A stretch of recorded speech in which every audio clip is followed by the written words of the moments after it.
Welcome to the Raptors Show on the Sportsnet Radio Network. Make sure you find the Raptors Show wherever you listen to podcasts and subscribe, and please rate and review the show. Reminder, we're streaming live on Sportsnet's YouTube channel and airing live on Sportsnet 360 Monday to Friday from 2 to 3 p.m. I'm your host, William Liu. I'm joined by producer and co-host Alex Wong. We will be the one program today on this station that will not be discussing the Leafs getting destroyed. Yo, imagine if I had to do React Pods for the Leafs, man. What do you think was worse? The Raptors blowing the 19-point lead and having DeMar's daughter distract them from the free throw line in the play-in, or a 7-3 loss in Game 1 for the Leafs? Nah, I just know MLSC is just in that office at 50 Bay Street. Hey, man, those checks still cash, man. Oh, those $35 drinks, they still check. They still cash.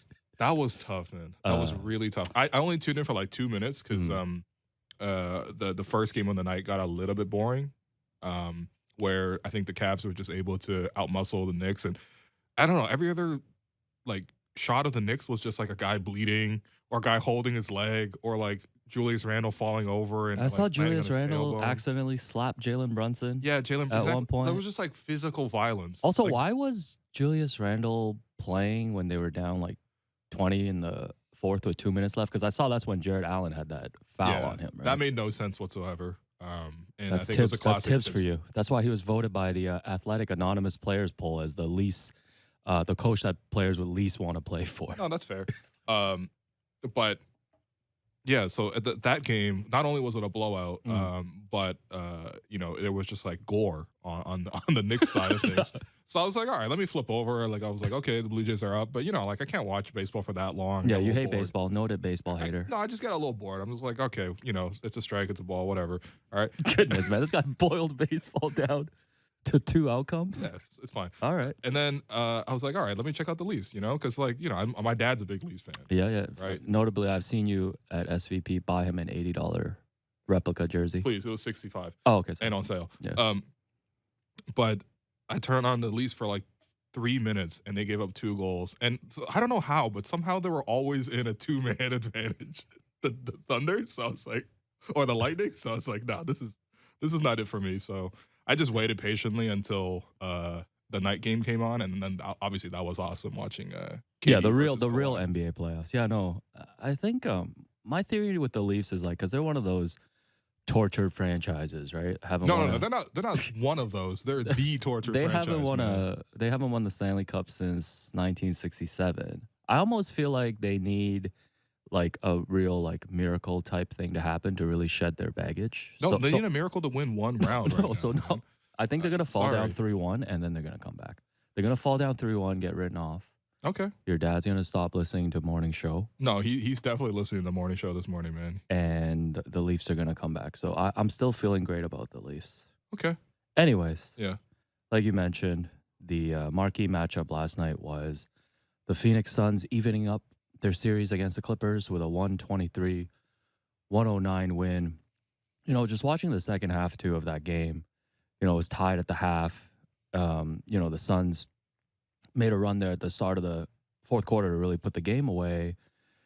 That was like a NBA Finals level to me in terms of just like the competition between the two teams. Like, I don't want to get into hyperbole. I know it's a first round series, but just seeing the way that Devin Booker was playing, I think the way the Suns elevated, the stars showing up in that second half, even CP, and seeing the Kawhi-led team, you know, fighting back, like that was like the highest level of basketball I think I've seen so far in these playoffs. Just these two teams competing. And it's interesting because watching the game, I was thinking like, this is so different from the other series that are taking place because of just how much of the offense is happening in the mid-range. And that's sort of what you would typically associate with high-intensity playoff games, like, you know, guys going back and forth, finding, you know, the superstar in a half-court setting, getting him to the mid-range and letting them operate.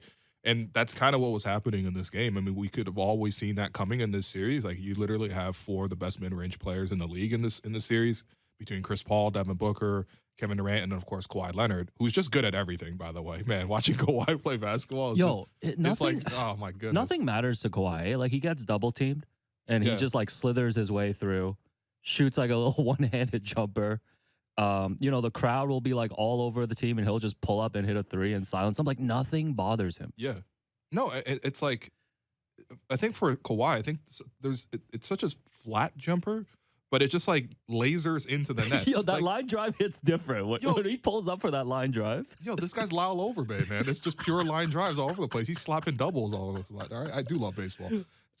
But no, seriously, like Kawhi was just so surgical. But of course, on the other end, you have just more firepower in the Suns, and I think that, yeah, I mean, tactically there are probably things to be changed, and I think that's the beauty of a playoff series. And I'm hoping this one goes 7 because I'm just enjoying it so much. But to me, I'm just watching the series and I'm like, well, it doesn't necessarily make as much sense to have so many minutes on the floor for their centers on both ends, right? Because on one hand, it's like KD versus Kawhi. This is a banner matchup. You can't make it better than that. And then if you look across the board at center, the matchup will be like Mason Plumlee versus Bismack Biyombo in the Charlotte Hornets Heritage Bowl. Like, so.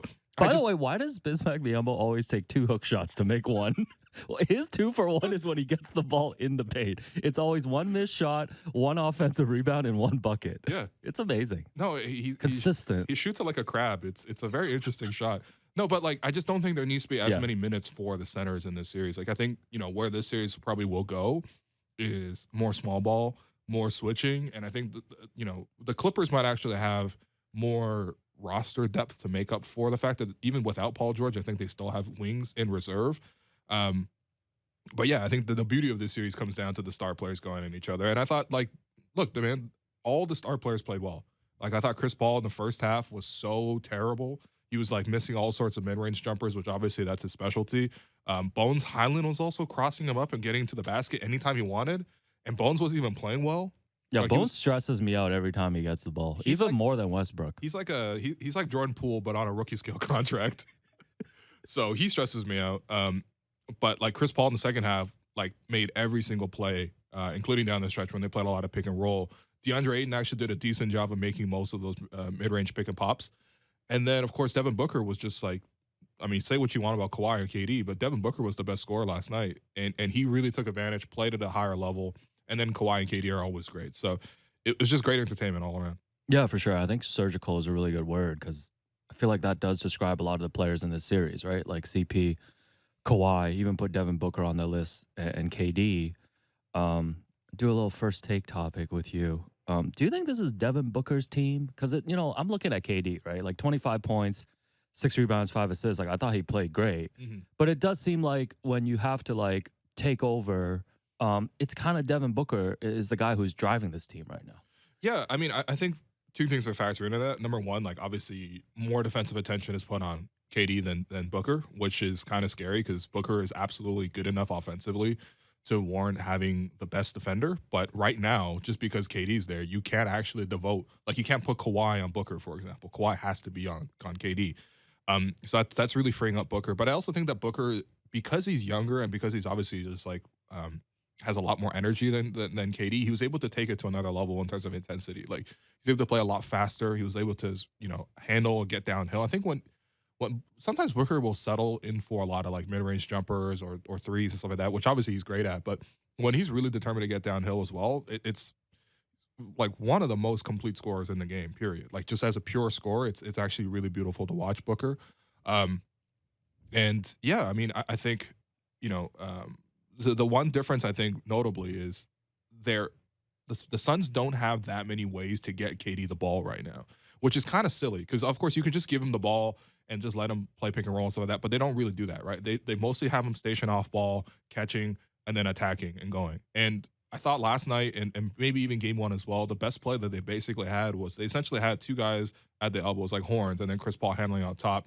They would have KD line up on the right side, get a cross screen from the other player, and then so he's fading towards his left, catching it, and then immediately shooting from the mid-range or maybe like driving in a little bit, but ultimately fading.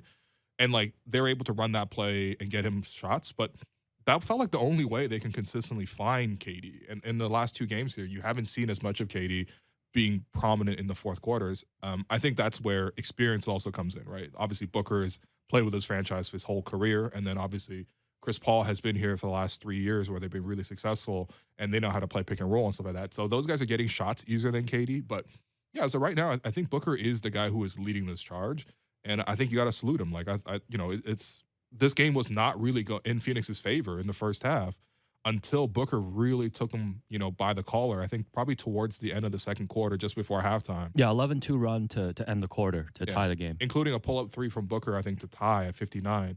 He's a premium player. This is why I was really excited to see Kawhi or to see KD go to Phoenix, because now like you just have two of the best scorers in the league like side by side.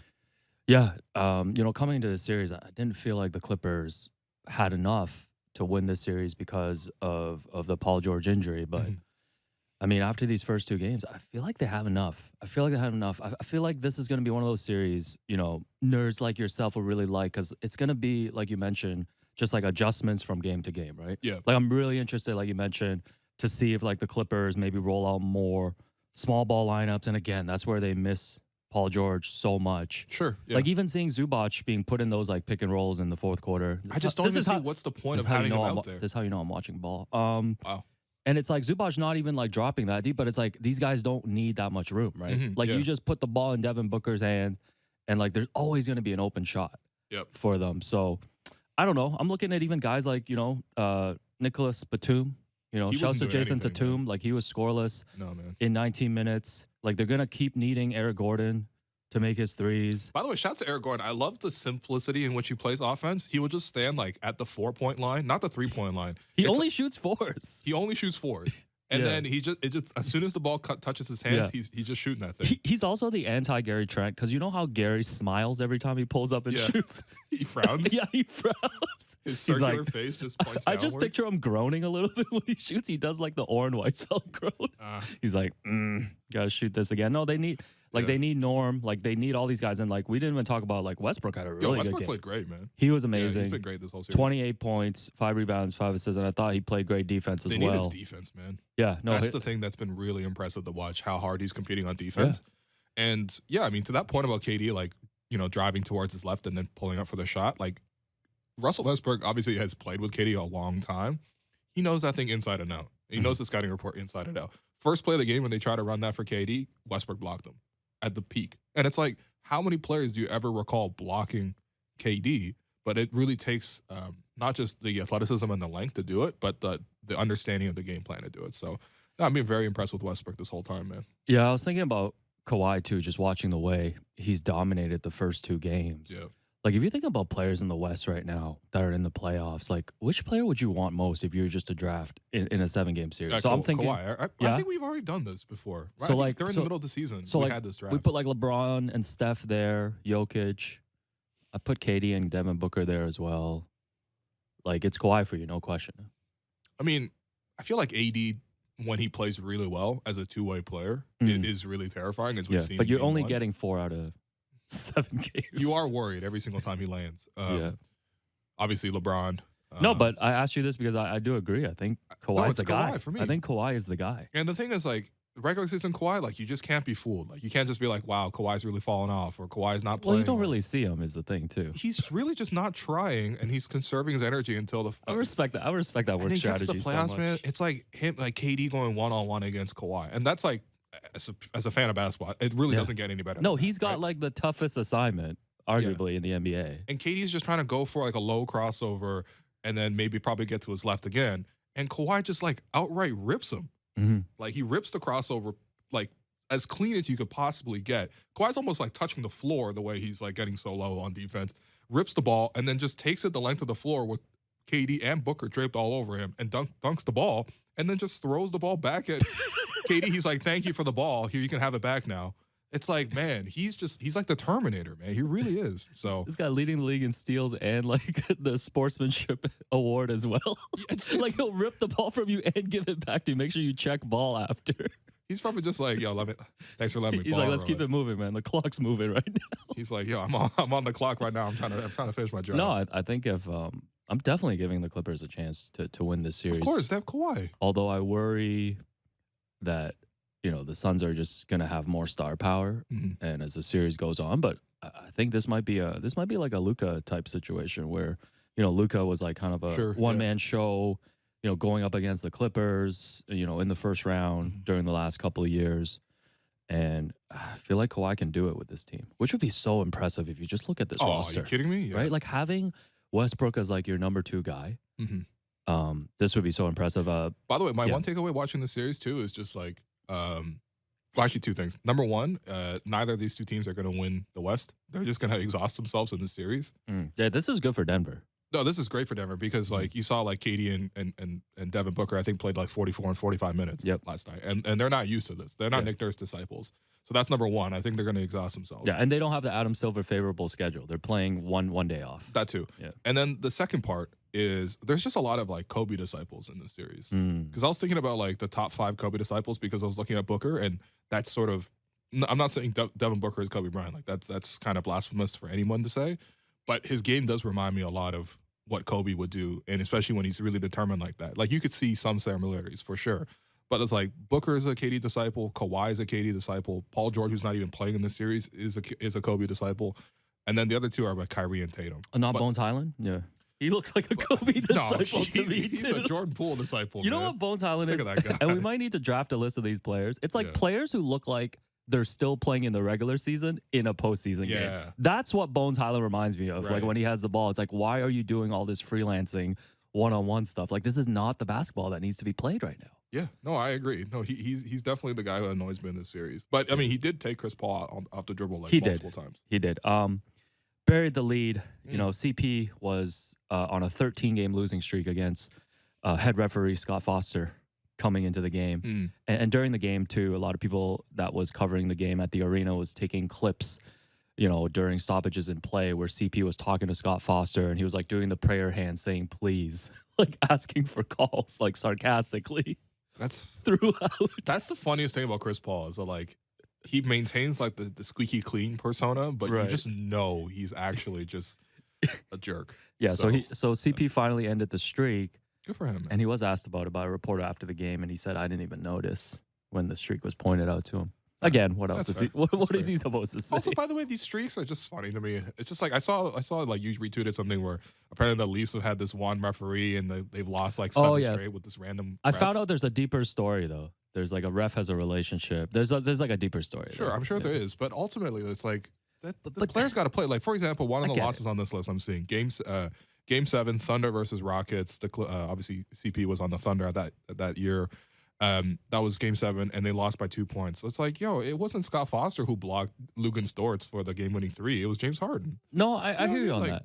So, but I think NBA has a problem too in that it's like so much attention is paid to like what game Scott Foster is like reffing in the playoffs. It's like an inordinate amount of attention. That's fine. Is being paid to it, and I feel like that's a problem in itself. I'm just not trying to take Chris Paul off the hook, man. Yeah, Chris Paul. If you can't beat Scott Foster, you can't beat Scott Foster is the craziest line. That's been uttered. He should have swapped the ref jersey with him after the game, man. Yeah. Anyway, so it's 1-1.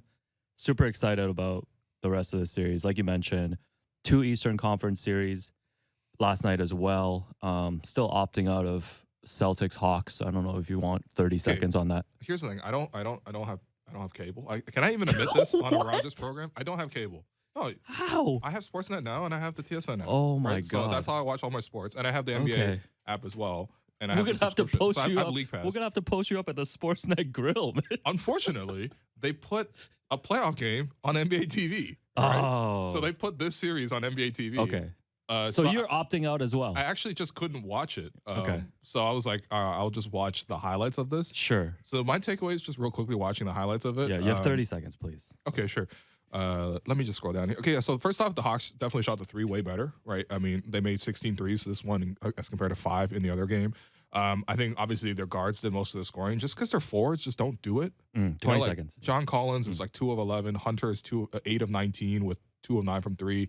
Capella and Okongwu only had 12 points combined. Their centers because the Celtics committed a third defender to the pick and roll. 10 That's seconds. really all it took to like stop the middle pick and roll against them. So I just don't understand like where the Hawks are going to have advantages in this entire series. There is a chance they get swept here, and I think a real one. And also my last thing is just like, man, Derek White is just such a good player for what the Celtics need. His on-ball defense is excellent, but he's also a great hustle player, very unselfish, very efficient. And like, yeah, they traded 2 firsts for him. They traded their 2022 first-round pick, which was Blake Wesley, and then they put like 2028 first-round pick. So maybe years down the line they will regret that portion. But right now, Derek White is like an excellent addition to the Blake Celtics. Wesley. That's a Sportsnet TSN collab. Yeah, time's up on Hawks That was it, Celtics. yeah. We're moving on. Yeah. Cavs even their series 107-90 against the Knicks. Cannot wait for this series to go back to the Garden. My only takeaway is it's just too much violence. Man. Yeah. Yo, it's just like the Knicks just suffered like 10 injuries in that game. It's unbelievable. You had a great tweet the other night because I was what we were talking about on Monday. Yeah. How like every time the basketball gets a little rough and teams shoot like 33%, it's like classic 90s Eastern Conference basketball, right? Yeah. Whereas like, teams in the West will run up like a 50-point quarter like it's nothing. And you pointed out that when Pat Riley coached in the Western Conference, it was Showtime Lakers. And when he coached in the East, it was blood in the Garden with the Knicks, which is perfect. That was so perfect. And now he's in Miami with the Navy SEALs. What are we doing? What are we doing? Yeah. So You got the paratroopers out there. Man. yeah. My So goodness. yes, I did see from the highlights a lot of violence in this Here's series. the thing, like obviously the Cavs played a lot better. They really shut down the paint. Darius Garland was amazing. Darius Garland was super aggressive with his offense. They're going to need him to be, and I think he's capable of it too. See anything from your guy Evan Mobley? He played great. Like Okay. I thought offensively, that's not really what's expected of him right now. Because I think when they give him opportunities to create his own offense, it's really just not an efficient shot. However, defensively, him and Jared Allen combined do a really great job of locking down the paint. So, yeah, I mean the Knicks, they're going to need Julius Randle to hit shots, and I have seen the Julius Randle playoff numbers. I've seen Julius Randle play in general, man. It's a roller coaster. It's finally catching up to him, man. Speaking of violence, the NBA has suspended Golden State's Draymond Green for Game 3. Yeah. That is taking place tomorrow for stepping on the chest of Domantas Sabonis. And the league said in their official statement that the suspension was based in part of Green's history of unsportsmanlike acts. This has obviously dominated the conversation this week. What was your reaction to the suspension coming down? Yeah, I'm not surprised. The only surprise I had was when Shams kind of tweeted a pump fake. Right. So earlier in the day, he was- said Draymond was unlikely to be suspended. Yeah.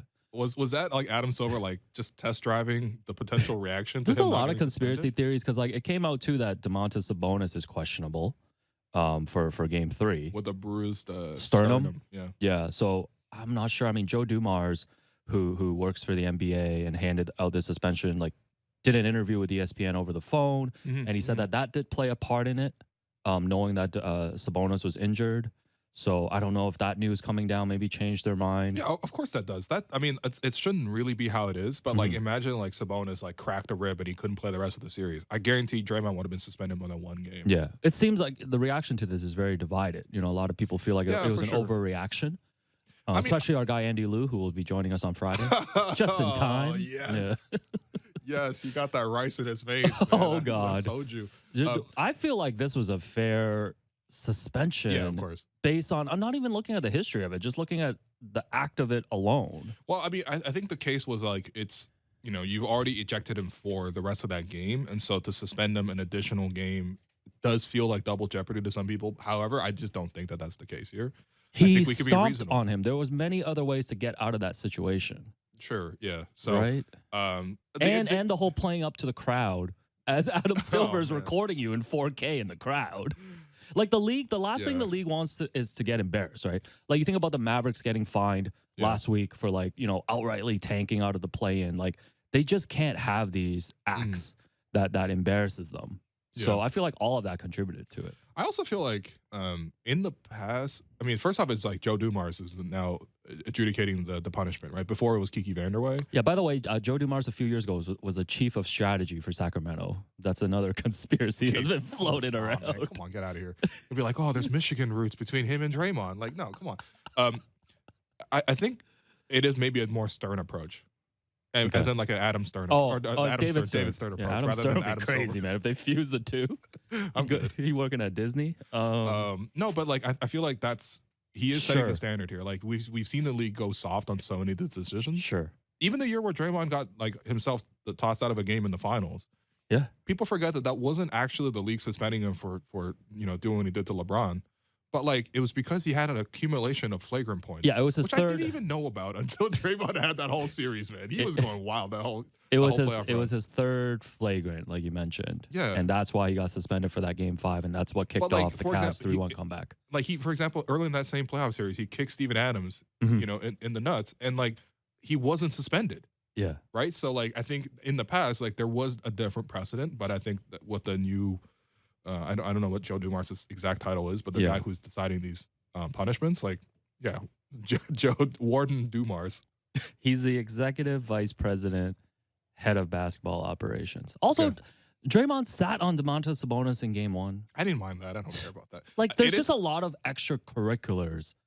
Like, even if you don't just look at the stomp alone, right? But like, listen, that's part of the game. That actually is part of the game. If you it's want not to say part of the that's, game, but it is. If you want to say that's part of the game, though, I still think it's like after you stomped on him, if you showed any remorse or just let the play go, let the refs review, and not play play up to the crowd and all of that stuff, right? That has to play into it too. Sure, I has to play into it. I agree. No, listen, it's like what Blake said yesterday. Like if you're gonna be someone who like toes the line, you definitely need to understand and have the self-control not to cross the line. And like unfortunately, Draymond, even though he brings so much positive to the Warriors, he has shown time again that he will cross that line. He doesn't have that self-control not to do it. Like he could have easily, for example, in this scenario, fallen over, flopped. Like what would Chris Paul have done in this scenario, right? He would have flopped in this scenario and got a flagrant on Sabonis that would have given the Warriors more points and kept himself in the game. They might have won game 2 with that flagrant, with Draymond still in the game for defense. But he didn't. He overreacted because he can be also prodded.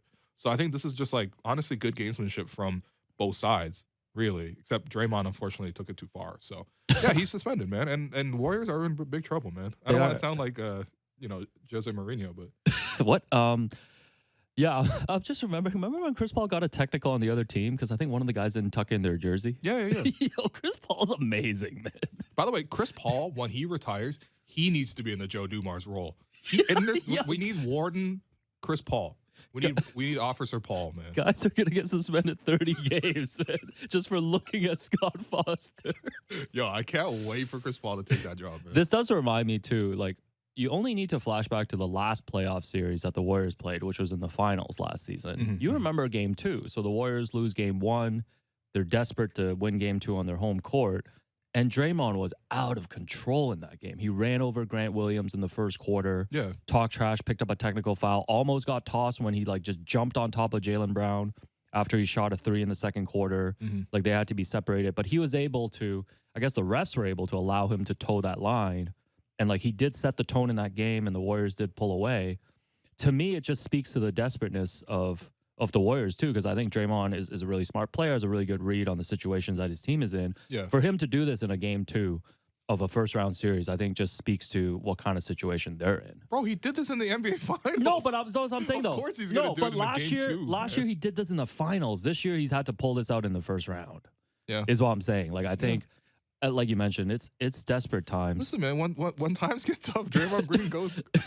When they go low, Draymond Green goes lower, man. This is what he does. And by the way, I think Sabonis should have got more than. Did he even get fined in this scenario? I'm not sure. He should get fined. He fell over for no reason in the paint. Tried to hang on to Clay, almost dragged Clay down, and then while on the floor, again, for no reason, he does grab Draymond's foot. Like, he does instigate this whole scenario. He should get a fine if Draymond... I'm not trying to, like, pocket watch this. I'm not trying to be Officer Paul, but, like... I'll agree with you just to secure... We got B-Ball Paul and Officer Paul in the league right now, I'll agree with you just to secure... Chairman Lou. Listen, I should take this job, too, man. I agree with you just to... No, you're just going to suspend every Raptors opponent, man. I would, yeah. Yeah, I'll agree with you just to secure Andy Lou's appearance on Friday. Calling it right now, that's going to be a classic. Oh, man. You know, the guy who I think has to be the most angry in this, number 2 is Andy Lou. Number 1 got to be Steph Curry, man. Steph Curry always got to pick up Draymond's messes. Yeah. Like now he's going to have a generational game probably in game 3. Yeah. Just to like, get the series back to 2-1. Yeah. And just too much responsibility on Steph. Do you think this is still going to be a series? Yes, I do. Because I trust Steph that much. Me too. I think game 3. I think they're. But they really don't have good bigs or forwards. I'm really worried about them. They just feel like they don't have enough. Like, Jordan Poole really concerns me. Yeah, but I hope he plays better at home, man. Because just for the Warriors' sake and also for our sake, watching the series extend, because he's just so frustrating. You know what? I do agree with Draymond in terms of how he approached the I don't know if preseason. I can put him on the list, the Bones Highland list of guys who play regular season ball in the playoffs, just because he's won a Mhm. championship. But Yeah, he of does course. remind me of that as well. Just a guy who's just out there freelancing. Actually, the biggest subplot for us in this Draymond thing is, so remember last week I told you my dad keeps an eye on the podcast charts to make sure that we're ranked number one. Yes. in Are we Canada. still number one? Yeah, so In number basketball? one right now, it's us. Okay. Number two is a Draymond Green show. God damn So I need Draymond. Draymond has not released a podcast since the stomp. And you know that's going to get a lot of downloads. So I need Draymond to just cool off, no pods until I see my dad this weekend. So Nah, man. this is affecting us personally.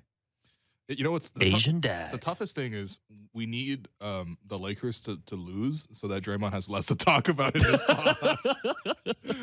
My favorite thing about those pods too, like he speaks in third person. Yeah. So like in game one, he was like, Dubs lose 127, 123. Draymond Green had 9 points, 8 rebounds. I'm like, what? It's so wild. Man. No, it's funny, man. I even see his producer Jackson was trending on Twitter or something like Oh that. yeah, shouts to Jackson, man. Yeah. He's under a lot of stress. One more thing before we take the break. So By the way, imagine being Draymond's producer, man. I mean, Oh, God. it's already hard enough to produce this show for the you. thing is, Jackson's a huge Celtics fan too, right? Yeah. So there was a lot of trash talk last of year. course, I during knew the that about finals. Jackson. Yep. Yeah, so Warriors Kings, like we mentioned, playing game 3 tomorrow. Yep. Suns Clippers as well, and the two games are overlapping tomorrow. One at 10, one at 10:30. Is Adam Silver in his flop era? Like if he Yes. goes to Disney, you gonna release Black Panther and Spider-Man on the same Friday? That's what he's Because this doing is right exactly now. what he's doing right now. How am I supposed to watch both of these games? He's like, here, watch these two Avengers movies at the same And is time. one of them on NBA TV? Probably, yeah. God damn. Yeah, I want to say the Suns Clippers is actually on NBA TV. So Why would you catch ever put Watch Kawhi Party. and KD on? Watch Party with Will Liu at Sportsnet Grill tomorrow night, 10 p.m. I might have to go just so I can see Free both event. games. We'll have the details tomorrow. Oh my goodness. Anyways, let's Yeah. like take the break. When we come back, OG becomes a part owner and other playoff things. That's right. Okay, we're gonna take that break. I've been your host, Walu. You're listening to the Raptors Show on the Sportsnet Radio Network.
Welcome back to the Raptors Show on the Sportsnet Radio Network. I'm your host, Wayne Liu. Continue to be joined by producer and co-host Alex Wong. What do you want to do, man? OG Anunoby, it was announced yesterday he's becoming part owner. He bought a minority stake in the London Lions, a private equity-owned team in the British Basketball League. They recently became the first British team to qualify for the Euro Cup playoffs earlier this month. I think there was a video that accompanied the announcement. There was. That came out this morning.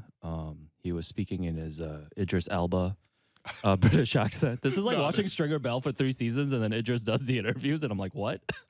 No, it's like watching Idris perform on The Wire because once in a while, that British accent did peep through, man. It did. It's like, yeah, you have an inelastic product. It's like, where are the Trump Bros now? No, that was Avon. Anyways, OG is an owner now. Any thoughts? We can fulfill our Raptors content for the day. Yeah, so I just tweeted out. I just quote retweeted and just said OG investing in the BBL, which I always thought was an unfortunate acronym for the British Basketball League. That's right. And that's when I realized former Raptor Sam Decker follows me, and he responded sending in my 2 weeks notice because Sam Decker plays for this team. Oh, word? Yeah. Oh, okay. Yeah. And him and OG are I assume still friends. So no, it's cool, man. It's I mean, as OG talked about in this video, where essentially he's just like getting picked up from Heathrow, driven around, being chauffeured to North London. Checking out Shoreditch, that's the only town I know. And they're driving past the Emirates, for example, and he's like, oh yeah, like that's my team. I'm an Arsenal supporter. Oh, okay. He's like Thierry Henry is my favorite player, which makes sense. Do we know this? Like that he was an Arsenal supporter? Don't think so. Okay. So this is breaking news. He's got friends and family in the UK. I mean, it's pretty normal. Like obviously he's Nigerian. The background there, like the Nigerian diaspora is like UK, parts of the States, like Houston, and a lot in Toronto as well. So I think OG is actually just at the perfect intersection of all of this. You think if Nick Nurse decides to move on, maybe he'd be interested in returning to the British Basketball League? No, man. He's going to the Houston Rockets. Oh, okay. Sorry, no, he's not. Anyways. Let's stop making fun of the Raptors before people get mad. Are the Rockets interviewing Ime Udoka today? Yeah. Good night, Houston! The Rockets have a very long list of interviews. I think Tillman Fertitta's had to shut down all his restaurants this week just to conduct interviews. Man. It's a lot of interviews going on. A lot of free dinners. I'm still waiting for that Adrian Griffin one. Yeah. Where he's like, so you don't want Nick? You want me instead? No, that's the most disrespectful thing, man. Imagine let's just say TSN was trying to hire me. They're like, let's bring in Alex. Come on, man. They're like, I was okay what's with Will like? I was okay with being Jeremy Castleberry, but somehow not okay being Adrian Griffin. Yeah, shouts to Jeremy Castleberry, by the way. You keep seeing him on the Clippers. Oh, bench. we do. Okay, I'm way too focused on the actual hoop to notice that at the moment. Oh, okay. All right. Needed to pick your brain on this. So I know you finally got to the CBA yesterday, which I appreciate. What? We did this already. Lots of details coming out about the in-season tournament that's going to start next season. And Adam Silver said yesterday that he wants to, quote, create new games of consequence, taking a page from European soccer. He also said that visually it's going to look different. Players will wear different uniforms and there will be different courts, which is how I know this is going to fail. Because how is that your leading pitch that they're going to wear different jerseys? So I need you to explain a little bit to me, Champions League is when all the top teams from different leagues in Europe get together, right? Yeah, that's the part where I'm a little confused too, because I understand sort of what he's trying to do here, but Charlotte playing Sacramento is not Liverpool playing Real Madrid, is what you're saying. No, it's not. Okay. Don't mention that matchup, please. It's very triggering for us Liverpool fans. That was very specific of me. No, it's fine. They keep beating each other in Champions League, and Liverpool keeps losing. No, I think so. The way Champions League works, it's the reason it's successful is because there is so much popularity in soccer in different national leagues. So like the best teams in Italy will face off against the best teams in England, and the best teams in Germany will face in Spain and stuff like that. And like that's what's cool is like typically those teams wouldn't match up with each other when they're playing in their domestic competitions. So this is probably not Champions League. This is probably closer to like FA Cup or like the Carabao Cup, which is like domestic competitions in addition to sort of who has the best thing in best record, because that's essentially what you're competing for in Europe in soccer. It's like the main prize is whoever has the best record at the end of the regular season, right? There's not a playoff kind of setting. The playoff kind of setting is more like the single game sort of knockout or maybe home and home knockouts. So I suppose this will be closer to that. But I think what's cool about something like the FA Cup, for example, is like you'll have like third, fourth, fifth, sixth, seventh division teams that are like a step up from like a men's league. No offense, who will then get to play against like Chelsea, right? And that's cool. Or like Wrexham, for example. I know you're a big Wrexham supporter. Yeah, sure. Right. You've seen the TV show, so like they're like Great the show. fourth division, I believe, fourth or fifth. Yeah. Like they'll get to play a team. Right. Who are like tops in the league. Kind of like a 1 versus 16 NCAA type situation. Yeah, in this sense, it'll be sort of like if a G League team was able to compete against an NBA team. However, the difference there is no one cares about the G League, no offense, but there's not like a rabid G League like interest. It's more niche, right? And then the second part is obviously that's not actually what's happening here. You're essentially just taking teams playing each other that would always play each other in the NBA anyway, and just having those extra points that count towards a special competition where eventually they will play for something meaningful at the end with the cup. So to me, it's just like that scene in The Wire, man. When the product is weak, they're just changing the color of the cap. They're going from the blue cap to the red cap right Pandemic. now. They're literally putting on a new jersey and just calling it a new product. Yeah, so the event is going to, like Will mentioned, include pool play games, but it's going to be part of the regular season schedule. And then 8 teams are going to advance to a single elimination tournament in December. The prize money is $500,000 per player. Cool. And they might have it at a neutral site, possibly Vegas. I guess I was just going to ask you, like, I'm not that excited about this concept. I don't think it's going to generate the level of excitement that the league thinks it will. No, I'm willing to give it a shot and like see how it goes. But to me, like the comparisons to European soccer, I just don't think are there. Yeah, no, I actually just don't think so. This will require like LeBron and the Lakers taking on like Eric Bledsoe and the Shanghai Sharks. Yeah, would that get you excited? Kind of. I just wanted to let people know. Kind of. There we go. There we go. Kind Hire of. You're me. right. No, like you know what I mean. Me. Like can Dwight Howard's like Tao Yuan Lepers that'd be come sick. over here With former Raptor coach John Bennett over there too. Yeah. Shouts to him. Versus Nick Nurse and the Rockets. Yeah, no, this is not interesting. But I mean, it will be also cool is like if the NBA were to completely revamp their whole system and have like prospects play for them, right? And you could have like more developmental opportunities other than just like two-way guys that you can put on the G League roster. Okay. If you can maybe see like an opportunity where like younger players sort of compete in this, but there is no farm system, in the NBA, so you can't really. By the way, I respect the G League. Shout out to Mark Valena and the G League team for the G League Ignite jersey. Got you, of course, man. Name one G League Ignite player. Well, I think the other thing about this too is why don't they just have an in-season poker tournament? Would you not watch that? Oh, absolutely. Would you not purchase cable and watch that on NBA? That's TV? what I'm saying. When they're in Vegas already, like This is the only way to settle the debate between the 73-9 Warriors and the 72-10 Bulls. Let's get MJ to the table versus Draymond. That's really good. Hire me. That's really good. Hire me. And I'm not talking about those like celebrity poker scenarios where like Kevin Hart is all of a sudden like, because I was watching like because I'm always locked into Sportsnet now. I was watching it at the arena one time actually. What? I was there at 5 p.m. So I saw it on the television. And watching himself on the pregame. No, relax. and I was looking at the poker tournament and it was like, oh, there's like guys I recognize in here, like Sam Esfandiari's on here instead of Light Years podcast.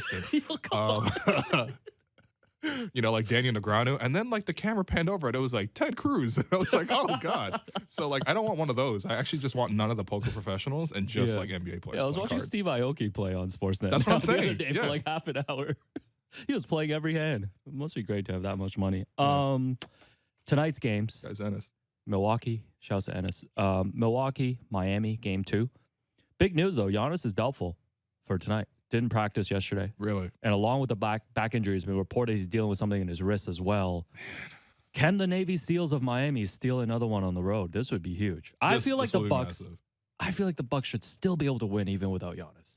Yeah, but of course it's much closer. I mean, you're taking like probably the best player in the NBA. But like Drew Holiday, Chris Middleton, Brooke Lopez. That should be enough to beat this Heat team. I know that's enough to beat the Toronto Raptors when they play the Bucks without without Giannis. But I feel like Coach Bud is in the spotlight again, man. You've had a couple days, I think, to think about this matchup now. Giannis, prepare for Giannis, potentially not being in the lineup. Like if the Bucks fancy themselves like a real contender, I feel like with or without Giannis, they should take care of business at home. Okay, that's fair. I agree, especially at home. But I just don't think their Miami's roster's a good old, team. man. They're throwing like their rotation is like all 30-year-olds. Yeah, but it's old versus bad. I just don't think Miami's a good team. That's true.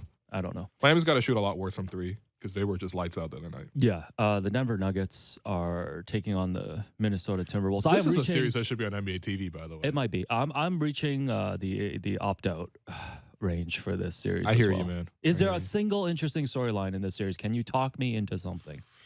I don't know, man. Are the Wolves going to fight each other again? Like, the Wolves going to howl or are they going to meow? that's basically it. Because like half the time they don't even play up to their potential. Like that's what annoys me about this team. They are very disappointing. They're very talented, but they're just disappointing, and they just feel like when things get really tough for them, the basics of basketball elude them. You know they're bringing home a C+ on their report card like every semester type. So no, I mean I don't know. Even Contavious Caldwell-Pope is opting out. Kat said that the Nuggets knew all of their plays in Game 1, and KCP said, yeah, we did know all their plays. We knew exactly what they were going to be and what they were going to do. Isn't that what scouting is for? Like, sorry, if you go on the court and you really don't know, like, most of the plays, I'm not saying, like, new wrinkles can be added, but if you walk on the court and you don't know most of the plays, like, you just have not prepared adequately for professional sports. Yeah, no, that's fair. Okay, damn. I am opting out of this. Why are you impressed by this? I am opting out of this series as well. Okay, they're like, wow, Cat likes to pick and pop. I'm like, what? I just wanted to give you a big meow update. Okay, I'm opting out of this one as well. Yeah, what's up? Lakers. Okay, this one I'm in. Lakers Grizzlies. Yeah, of course. Playing tonight. That's the marquee game. So Ja Morant had an MRI yesterday, showed an aggravation of the bruising in the soft tissue in his hands, an injury that he originally suffered in the last week of the regular season. He did some shooting and dribbling yesterday as a game-time decision, but Woj did report that there isn't a great deal of optimism around the Grizzlies team about his availability. Do the Grizzlies have a chance if Ja Morant is not available? They have a chance. Tyus Jones obviously is one of the best backups in the league. But it's not a great chance. I think what you would really count on is maybe the Lakers don't hit a significant number of their shots, because the Lakers just ultimately aren't that great of an outside shooting team, and maybe guys won't be able to repeat some of their performances. But at the same time, I think the Lakers had a pretty good strategy in terms of how they competed against them. And what's really scary about them right now is it's not like LeBron just dragging them forward. It's like them playing together as a team, and so it's harder to fix in on just one guy. I also think that like Jaren Jackson Jr. ran into like one of the worst matchups for him in AD. We'll see if AD is able to play through the whole thing because obviously the injury concern. But yeah, I mean, it's just tough. He's just running into a much bigger version of himself. So a lot of his advantages are neutralized. But, at the same time, like the Grizzlies are going to be at home where they're very, very good and very difficult to win against. And yeah, I mean, they have a lot of experience playing without Ja as well. So they have a chance, but I think the Lakers should be favored. And I don't know. Ideally, you see Ja in this game, but the way he landed was just so rough. Like, I mean, obviously there were no breaking elements in terms of the bones, so hopefully he's able to return at some point. But the way he fell, it seemed like impossible that he would be able to play in Game 2. So the fact that there's even some possibility just because he's doubtful, maybe that's optimistic. Yeah. And now it's time for Between the Lines, brought to you by BetRivers. It's a whole new game. Before I get you to make the pick for Lakers Grizzlies tonight, I know you're a sneaker enthusiast, so I wanted to run this interesting story I read on ESPN by you. So Desmond Bain in this series is wearing LeBron's new sneaker, the LeBron 20. And there's actually a whole unwritten rule story that was written today on ESPN where a lot of guys don't feel like they'll switch shoes if they're playing against the guy with the signature shoe. Okay. And Kevin Garnett said he was in support of this. He said, quote, the mental part of you is being in someone's product is that you support that person. Not only that, you're a fan. You're probably going to want me to sign these after. So a lot of guys throughout their career, when they went up against like a LeBron or Kobe, just wouldn't wear their shoes. But Desmond Bain had a big toe injury earlier this season. Okay. And the only shoe that he could play in, that he was comfortable in, was the LeBron 20. It's the gigantic LeBrons? I was going to say, do we just need to put Otto Porter in some LeBron 20s? Hey, man. Anyways, it's worth trying. Are you in agreement with this unwritten rule? Should you wear someone else's sneaker? Like, would you wear the Paul Georges against Paul George? Here's the thing that's probably sacrilegious. I don't understand what the big deal about shoes are. Why is it so important what you're putting on your feet, man? Ask PJ like, Tucker. Why are we spending hundreds of dollars on shoes? Like, are they comfortable? Do they fit? Are you able to weather the conditions in terms of is it raining outside? Do you need rain boots? Like, that's the only decision making I'm taking in this. Like, why is there so much emphasis on shoes, man? I'm not trying to look at feet this much. Okay, so you're willing to play barefoot if that's the case. as long as there's a game. No, I have no issues with this. Okay. But, Anyways, good for Desmond for sticking to his decisions. the line for Lakers Grizzlies. Lakers are a 1-point favorite in Game 2, trying to go up 2-0 and win both games in Memphis. Who are you picking tonight? I think I'm going to go with the Lakers, Nice. which is going to be really tough for the Grizzlies. Obviously, I would wait until I see this official status of Ja, and of course, they're going to bring it down to the last second. Even if he does play, I don't imagine him being at full strength. But yeah, I just think that like the Grizzlies, more than anything else, like they will struggle to score against the Lakers because I just don't think it's a good matchup for them, especially with Ja hampered. I need them to play fast. I need them to get threes up. I need to see more out of like Luke Kennard, for example. But like, come on, man! Like we're really talking about like we're talking Luke Kennard. Right, we're talking about like ducks at this point, man. Like like they got to get their ducks in a row because it's tough because. Obviously, the Lakers have multiple ways that they can score now. They have enough depth on the floor, and it's not like all the Lakers guys like played that well either. They had obviously a couple of standout performances, there's no doubt, but yeah, I just think that they're in tough here, and the Grizzlies really need to play fast. They need to take a lead early.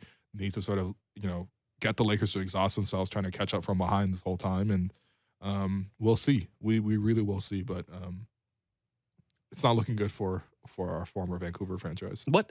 No, I think, I'm going to go with you, Lakers -1. I think, too, that LeBron sees this opportunity to maybe go up 2-0, especially with Ja injured, and maybe have a short series, avoid another AD injury. So might see some greatest of all time behavior tonight. Can we get the GOAT? Bye. Thank you. Lakers -1. I don't know why you agreed to this. Why did you point at me? Right? You put me on the spot. I had to. No, mine was better. That was Between the Lines, brought to you by Bet Rivers. It's a whole new game. We'll have Michael Pina of The Ringer join us tomorrow to talk some playoff hoops, and Andy Liu on Friday. No, you know what? I'm really excited because I think over the course of the season, we're able to build out a pretty good roster of like guests. And now when the Raptors are out, we can actually talk to them about what they're most interested in. Because before it was like we get them on and be like, hey. Begging Pina for an all-NBA vote. Michael, can we please have an all-defensive second-team vote for OG? Like, that just wasn't as riveting as what we were Now we can about. just tell all of them to make goat noise. Well, I'll probably do it anyway. You'll probably point at me. But anyway, that does it for us today. I've been your host, Will Lou, and you've been listening to the Raptors Show on the Sportsnet Radio Network.